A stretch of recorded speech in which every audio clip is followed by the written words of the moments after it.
नमस्कार, cook with सरितामध्ये तुमचं मनापासून स्वागत। आज आपण 1 किलोच्या प्रमाणामध्ये पाकातले तोंडात टाकताच विरघळणारे मऊसूद दाणेदार रवा लाडू कसे बनवायचे ते पाहतोय। यामध्ये मी तुम्हाला वजनी आणि वाटी दोन्हीचं प्रमाण सांगणार आहे। त्यासोबतच लाडू बनवायची ही पद्धत इतकी सोपी आहे की अगदी नवीन शिकणारे सुद्धा सहज बनवू शकतील। आणि त्याचप्रमाणे या दिवाळीमध्ये तुम्हाला जर घरगुती फराळाची ऑर्डर घ्यायची असेल तर ती सुद्धा तुम्ही हा व्हिडिओ पाहिल्यानंतर अगदी सहज घेऊ शकता, तेही आत्मविश्वासाने। चला तर मग रेसिपीला पटकन सुरुवात करूया। तर इथे पहा, जसं मी तुम्हाला सुरुवातीलाच सांगितलं, मी तुम्हाला वजनी प्रमाणासहित वाटीचं प्रमाण सुद्धा सांगणार आहे। तर त्यासाठी इथे मी वजन काटा घेतलाय, त्यासोबतच माझ्याजवळ मेजरिंग कप आहे तो घेतला आहे। तुम्ही मेजरिंग कपच्या ऐवजी घरातील कोणती एखादी वाटी सेट करून घेऊ शकता। आता सर्वात आधी आपण या ठिकाणी रवा मोजून घेऊयात। त्यासाठी इथे मी वजन काटा सेट करून घेते, याच्यावरती बाउल ठेवायचा आणि आता मी तुम्हाला वजनी प्रमाणासहित मेजरिंग कपने किती कप या ठिकाणी मी रवा घेतेय ते सुद्धा दाखवते। तर इथे पहा, या मेजरिंग कपने आता मी रवा मोजून घेणार आहे। हा मेजरिंग कप 200 ml चा आहे। तर इथे पहा, इथे हा 1 कप रवा घेतलाय। रवा बारीक वापरायचा आहे, मोठा रवा या ठिकाणी वापरायचा नाही। तुमच्याजवळ जर मोठा रवा असेल तर 1 ते 2 वेळा मिक्सरला फिरवून घ्या आणि त्यानंतर वापरा, पण शक्यतो मोठा रवा वापरू नका, नाहीतर मग पाकाचं प्रमाण गडबड होऊ शकतं आणि तुमचे लाडू बिघडू शकतात। तर इथे मी मेजरिंग कपने 2.5 कप इतका हा बारीक रवा घेतला आहे आणि वजनी प्रमाणामध्ये हा रवा 500 ग्रॅम इतका आहे। तर इथे पहा, मी बरोबर अर्धा किलो रवा घेतलाय। मेजरिंग कपने म्हणाल तर 2.5 कप इतका हा रवा आहे आणि सर्व साहित्याचं प्रमाण कपाने घेतलेलं ते आणि वजनी प्रमाणामध्ये डिस्क्रिप्शन बॉक्समध्ये मी दिला आहे, तिथे सुद्धा तुम्ही पाहू शकता। आता हा रवा बाजूला ठेवूयात आणि आपण साखर मोजून घेऊयात। तर साखर मोजून घेण्यासाठी सुद्धा वजन काटा मी सेट करून घेतला आहे, त्यावरती बाउल ठेवलाय। आता साखर मोजण्यासाठी सुद्धा मी त्याच मेजरिंग कपचा वापर करणार आहे। तर इथे मी ज्या कपानी रवा मोजून घेतलाय त्याच कपानी इथे पहा 1 कप आणि त्याच कपनी आणखी अर्धा कप अशी 1.5 कप साखर घेतली आहे। वजनी प्रमाणामध्ये म्हणाल तर 300 ग्रॅम इतकी ही साखर आहे। तर इथे साखरेचं प्रमाण सुद्धा मी तुम्हाला पुन्हा सांगते, 1.5 कप साखर जर तुम्ही कपाने मोजून घेतली वजनी प्रमाणामध्ये 300 ग्रॅम। तर इथे आता साखर आणि रवा आपण मोजून घेतलाय। आता तूप सुद्धा मोजून घेऊयात आणि पाक तयार करण्यासाठी लागणारं पाण्याचं प्रमाण हे सुद्धा तुम्हाला मी ml मध्ये म्हणजे वजनी प्रमाणामध्ये आणि कपाच्या प्रमाणामध्ये किती लागते ते सुद्धा पुढे सांगेनच। आता आपण तूप मोजून घेऊया। तर त्यासाठी इथे मी ज्या कपानी साखर आणि रवा मोजून घेतला आहे त्याच कपानी पाऊण कप म्हणजे एका कपाला थोडंसं कमी इतकं हे तूप घेतलं आहे। तूप वितळवूनच घ्यायचं, घट्टसर तूप या ठिकाणी वापरायचं नाही, नाहीतर मग तुपाचं प्रमाण जास्त होऊ शकतं। आता या ठिकाणी आणखी एक तुम्हाला सांगते, जर तुम्हाला तूप जास्त प्रमाणामध्ये आवडत असेल तर पूर्ण 1 कप तुपाचा वापर तुम्ही या ठिकाणी केला तरी सुद्धा चालेल। पण जर हे लाडू तुम्ही ऑर्डरसाठी बनवत असाल तर पाऊण कप तूप एकदम परफेक्ट प्रमाण आहे आणि वजनी प्रमाणामध्ये म्हणाल तर 150 ml तूप या ठिकाणी घ्यायचं आहे। तर इथे पहा, सर्व साहित्य आपण वजनी आणि कपाच्या प्रमाणामध्ये मोजून घेतलं आहे। आता इथे फक्त पाकासाठी लागणारं पाण्याचं प्रमाण किती घ्यायचं आहे हेच फक्त राहिलं आहे। तर ते प्रमाण मी तुम्हाला पाक करताना पुढे सांगेन, म्हणजे तुम्हाला समजेल सुद्धा की पाक करताना पाण्याचं प्रमाण कसं आणि किती घ्यावं, म्हणजे पाक कमी वेळात अगदी परफेक्ट तयार होईल। कारण पाण्याचं प्रमाण जरी जास्त पडलं ना तरी सुद्धा पाक बनायला वेळ लागतो आणि कधी कधी पाक बिघडू शकतो किंवा लाडू सुद्धा लवकर खराब होतात। तर आता सर्वात आधी आपण रवा भाजून घेऊयात। रवा भाजून घेण्यासाठी लक्षात ठेवा, जाड बुडाचीच कढई वापरायची, म्हणजे रवा छान खरपूस असा भाजला जातो आणि खाली लागून करपत सुद्धा नाही। तर इथे कढई गरम झाली आहे, आता यामध्ये तूप घालायचं। तर इथे सुरुवातीला मी जेवढं तूप घेतले त्यातलं अर्ध्यापेक्षा थोडंसं जास्त तूप मी यामध्ये घालणार आहे। राहिलेलं तूप आपण नंतर पुढे वापरणार आहोत। तूप घातलं की आता हे तूप आपल्याला हलकंसं गरम होऊ द्यायचं आहे। तूप गरम होईपर्यंत गॅसचा फ्लेम मीडियम करायचा। तूप गरम झालं की आता गॅसचा फ्लेम पूर्णपणे लो करायचा आणि यामध्ये घेतलेला सर्व रवा घालायचा। आता माझ्याजवळ मी घेतलेली कढई मोठी आहे, त्यामुळे मी एकाच वेळी हा पूर्ण अर्धा किलो रवा भाजून घेणार आहे। तुम्ही घेतलेली कढई जर लहान आकाराची असेल तर 2 टप्प्यामध्ये हा रवा भाजून घ्यायचा, म्हणजे सुरुवातीला अर्धा भाजायचा, नंतर राहिलेला अर्धा भाजून घ्यायचा। आता हा रवा मंद आचेवर सतत एकसारखा हलवत छान खरपूस खमंग असा आपल्याला भाजून घ्यायचा आहे।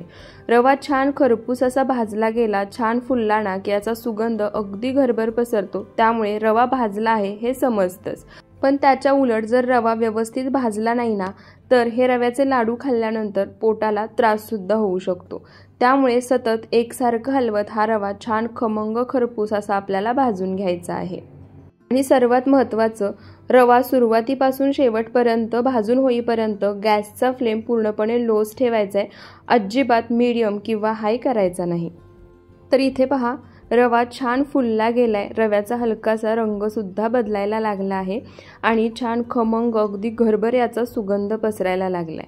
आता या स्टेपलाच यामध्ये जे राहिलेलं तूप होतं ते सर्व तूप घालायचं आणि या रव्यामध्ये मिक्स करून 1-2 मिनिटं आणखी हा रवा मंद आचेवरती मी छान खरपूस असा भाजून घेणार आहे। पाकातले रव्याचे लाडू बनवताना पाक अगदी परफेक्ट जमणं, याच्याबरोबर रवा सुद्धा अगदी व्यवस्थित भाजून घेणं हे सुद्धा महत्त्वाचं असतं।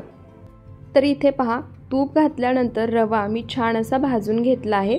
तुम्ही पाहू शकता हा रवा तुम्हाला ओलसर दिसत असेल, म्हणजे बाजूने तूप सुद्धा सुटायला लागले, म्हणजे हा रवा परफेक्ट असा भाजून झालाय। जास्त लालसर होईपर्यंत सुद्धा भाजला गेला नाहीये आणि छान फुललाय सुद्धा। आता काय करायचं, गॅस बंद करायचा। गॅस बंद केल्यानंतर 1 ते 2 मिनिटं या पद्धतीनेच हा रवा खालून एकसारखं हलवत राहायचं, कारण कढई जास्त गरम आहे, त्यामुळे खाली राहणारा रवा जास्त भाजला जाऊ शकतो आणि लालसर होऊ शकतो। आता ज्या कढईमध्ये रवा आहे ती कढई मी बाजूच्या गॅसवर ठेवून दिली आहे। आता आपण पाक तयार करून घेऊयात। तर पाक तयार करण्यासाठी गॅसवर कढई गरम करायला ठेवली आहे। पाक तयार करण्यासाठी सुद्धा जाड बुडाचीच कढई वापरायची आहे। त्यानंतर आता यामध्ये आपण जी 1.5 कप साखर घेतली होती वजनी प्रमाणामध्ये 300 ग्रॅम, ती साखर यामध्ये घालायची आणि आता ज्या कपाने साखर मोजून घेतली होती त्याच कपाने पाऊण कप यामध्ये पाणी घालायचं, म्हणजे साखर फक्त पाण्यामध्ये बुडली पाहिजे इतकंच पाणी घालायचं आहे। वजनी प्रमाणामध्ये म्हणाल तर इथे मी 200 ml इतकं हे पाणी घेतलंय। आता गॅसचा फ्लेम मोठा करायचा आणि मोठ्या आचेवरती साखर पाण्यामध्ये एकसारखी मिक्स करत पाण्याला उकळी काढून घ्यायची। तर इथे पहा, मोठ्या आचेवरती पाण्याला मी उकळी काढून घेतली आहे आणि साखर सुद्धा या पाण्यामध्ये पूर्णपणे विरघळली आहे। आता काय करायचं, गॅसचा फ्लेम पूर्णपणे लो करायचा आणि यामध्ये इथे मी 4 चमचे दूध घेतले, ते दूध घालायचं। आता दूध यामध्ये यासाठी वापरायचं कारण साखरेमध्ये जी मळी असते ना ती दूध घातल्यामुळे बाजूला निघते। तर इथे गॅसचा फ्लेम यासाठी पूर्णपणे लो करायचा, कारण जर मीडियम किंवा हाय फ्लेमवरती तुम्ही पाकामध्ये दूध घातलं तर पाक ओतू जाऊ शकतो। तर इथे पहा, दूध घातल्यानंतर 1 ते 2 मिनिटं हा पाक मंद आचेवरती मी शिजवून घेतला आहे आणि या ठिकाणी तुम्ही पाहू शकता जी साखरेमधली मळी होती ती पूर्णपणे बाजूला निघाली आहे। आता ही मळी आपण एखाद्या वाटीमध्ये किंवा डिशमध्ये काढून घेऊयात। तर इथे पहा, बाजूने जमा झालेली ही सर्व मळी मी एका वाटीमध्ये काढून घेतली आहे। आता घड्याळामध्ये बघून मीडियम टू लो फ्लेमवर हा पाक 4 ते 5 मिनिटं आपल्याला शिजवून घ्यायचा आहे। 4 ते 5 मिनिटांमध्ये एकदम परफेक्ट पाक तयार होईल। तर इथे पहा, 5 मिनिटं मीडियम टू लो फ्लेमवर हा पाक मी शिजवून घेतला आहे। पाक चमच्यामध्ये घेऊन अशा पद्धतीने तुम्ही चेक करू शकता। चमच्यामधून जेव्हा पाक तुम्ही खाली सोडाल तेव्हा एक तार तयार होते आणि ते लगेच तुटते, म्हणजे एक तारी पाक तयार झालाय असं समजायचं। त्याच पद्धतीने आणखी एक पद्धत तुम्हाला सांगते। पाक चमच्यावरती घ्यायचा, हलकासा थंड करायचा। पाक जर गरम असेल ना तर तो सेलसरच लागतो आणि दोन्ही बोटांच्या मध्ये घ्यायचा आणि इथे तुम्ही पाहू शकता एक तार तयार होतीये। परफेक्ट असा एक तारी पाक तयार झाला आहे। तुम्हाला सुद्धा तयार झालेली तार दिसतच असेल। आता काय करायचं, लगेच गॅस बंद करायचा, नाहीतर पाक पुढे जाऊ शकतो आणि लाडू कडक होऊ शकतात। तर इथे तुम्हाला चमच्याने मी पुन्हा एकदा दाखवते। पाक तुम्ही चमच्यामध्ये घेऊन जेव्हा अशा पद्धतीने खाली सोडाल तेव्हा पाकाचा थेंब पडल्यानंतर त्याच्या मागे एक तार तयार होतीये। आता यामध्ये काय करायचं, इथे मी अर्धा चमचा वेलची पूड घेतली आहे, ती घालायची। वेलची पूड पाक तयार झाल्यानंतर जेव्हा तुम्ही गॅस बंद कराल तेव्हाच घालायची। पाक तयार होत असताना जर यामध्ये वेलची पूड घातली तर त्याचा सुगंध आणि चव दोन्ही सुद्धा यामध्ये उतरत नाही, त्यामुळे गॅस बंद करायचा, त्यानंतरच वेलची पावडर या पाकामध्ये घालायची आणि मिक्स करून घ्यायची। तर इथे आपला पाक तयार झालाय। त्यासोबतच आपण जो रवा भाजून घेतला होता तो सुद्धा पूर्णपणे थंड झाला आहे। आता काय करायचं, पाक गरम आहे तेव्हाच यामध्ये आपल्याला घालून घ्यायचंय। तर त्यासाठी सर्वात आधी जो रवा मी भाजून घेतला होता ना तो खालून एकसारखा मिक्स करून घेतलाय। आणि आता पाक गरम आहे तेव्हाच यामध्ये घालून घ्यायचा। आता या ठिकाणी आपण जे साखरेचं पाण्याचं प्रमाण घेऊन पाक बनवलाय ना तो एकदम परफेक्ट आहे, त्यामुळे पाक शिल्लक ठेवायची काहीही गरज नाही। सर्व पाक यामध्ये एकाच वेळी घालायचा आणि आता हा रवा पाकामध्ये मिक्स करून घ्यायचा। रवा पाकामध्ये मिक्स केल्यानंतर तुम्ही पाहू शकता मिश्रण तुम्हाला सैलसर वाटत असेल, पण असं नाही। जसजसा पाक रव्यामध्ये छान मुरतो तसतसं हे मिश्रण छान घट्टसर होतं। तर इथे रवा या पाकामध्ये मी छान एकसारखा मिक्स करून घेतला आहे। तुम्हाला हवं असेल तर तुम्ही यामध्ये ड्रायफ्रूट्सचे बारीक काप करून सुद्धा घालू शकता। त्यानंतर आता काय करायचं, याच्यावरती झाकण ठेवायचं आणि हा रवा 1 तासभर असाच मुरण्यासाठी बाजूला ठेवायचा। रवा मुरतोय तोपर्यंत तुम्ही याच्यावरचं झाकण काढून अधूनमधून हे खालून एकसारखं मिक्स करून घेऊ शकता, म्हणजे रवा कोरडा पडणार नाही आणि जो पाक आहे ना तो या रव्यामध्ये छान एकसारखा मिक्स होईल। तर आता इथे हा रवा झाकण ठेवून 1 तासभर मी छान असा मुरवून घेते आणि त्यानंतर आपण लाडू बनवून घेऊया। तर इथे तुम्हाला दाखवण्यासाठी म्हणून रवा पाकामध्ये मिक्स करून 10 मिनिटं झाले आहेत। 10 मिनिटांनंतर झाकण काढून अशा पद्धतीने हा रवा मी खालून एकसारखा मिक्स करून घेणार आहे आणि अशा पद्धतीनेच रवा पाकामध्ये मुरतोय 1 तासामध्ये तोपर्यंत 2 ते 3 वेळा तरी रवा मिक्स करून घ्यायचा। आता झाकण ठेवून पुन्हा हा रवा मी सेट होण्यासाठी बाजूला ठेवून देते। तर इथे पहा पूर्ण 1 तास झाला आहे, रवा पाकामध्ये छान सेट झाला आहे। तुम्ही पाहू शकता जसं मी तुम्हाला आधी सांगितलं, हा रवा पाकामध्ये घातल्यानंतर 2 ते 3 वेळा मी खालून एकसारखा मिक्स करून सुद्धा घेतला आहे।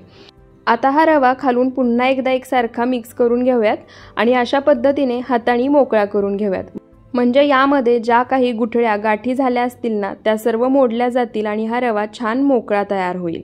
तर अशा पद्धतीने हाताने चुरून घ्यायचा, म्हणजे हा रवा गुठळ्या गाठी झाल्या असतील तर मोकळा होऊन जातो। लाडू बनवून घेतला ना अशा पद्धतीने हातावर खेळवायचा, म्हणजे लाडूचा आकार छान एकसारखा गोल होतो आणि लाडू छान सेट सुद्धा होतो। तर इथे पहा परफेक्ट असा हा रव्याचा लाडू बनवून तयार झाला आहे, मस्त गोल गरगरीत आणि दाणेदार। आता याच पद्धतीने राहिलेले लाडू सुद्धा आपण बनवून घेऊयात। आणखी एक लाडू मी तुम्हाला याच पद्धतीने बनवून दाखवते। त्यासाठी जसं मी तुम्हाला आधी सांगितलं, तुम्हाला जेवढ्या आकाराचे लाडू बनवायचे आहेत तेवढं मिश्रण हातावरती घ्यायचं, लाडू वळवून घ्यायचा, वरून बेदाणे लावायचे आणि पुन्हा हा लाडू एकदा वळवून घ्यायचा आणि हातावरती खेळवायचा। परफेक्ट असा लाडू काही मिनिटांमध्येच बनवून तयार होतो। राहिलेले लाडू सुद्धा आता याच पद्धतीने बनवून घेऊयात आणि त्यानंतर मी तुम्हाला दाखवते। तर इथे पहा सर्व रव्याचे लाडू बनवून तयार झाले आहेत। आपण या ठिकाणी जेवढं साहित्याचं प्रमाण घेतलं आहे त्यामध्ये बरोबर 1 किलो लाडू बनवून तयार होतात। त्यासोबतच लाडू मी तुम्हाला फोडून दाखवते। तुम्ही पाहू शकता छान मऊसूद असा हा लाडू तयार झालाय, अगदी तोंडात टाकताच विरघळेल असा आणि छान दाणेदार सुद्धा। आणि जर प्रत्येकी लाडूचं प्रमाण म्हणाल तर 21 ते 22 एवढे लाडू या मिश्रणामध्ये बनून तयार होतात। तर तुम्ही सुद्धा या दिवाळीला जर तुम्हाला घरगुती दिवाळी फराळाच्या ऑर्डर घ्यायच्या असतील तर या पद्धतीने हे पाकातले रवा लाडू तुम्ही बनवू शकता। परफेक्ट प्रमाण आहे, अजिबात चुकणार नाही। तर तुम्हाला आजचा हा रेसिपी व्हिडिओ कसा वाटला ते मला कमेंट करून नक्की सांगा। व्हिडिओ आवडला असेल तर व्हिडिओला जास्तीत जास्त शेअर करा, एक लाईक नक्की करा आणि तुम्हाला दिवाळी फराळ जर माझ्याकडून ऑर्डर करायचं असेल तर डिस्क्रिप्शन बॉक्समध्ये मी माझा मोबाईल नंबर दिला आहे, त्यावर तुम्ही व्हॉट्सअप मेसेज करू शकता। आणि अशाच रेसिपी व्हिडिओ तुम्हाला जर पाहिजे असतील तर आपल्या कुक विथ सरिता या यूट्यूब चॅनलला सबस्क्राईब करायला विसरू नका।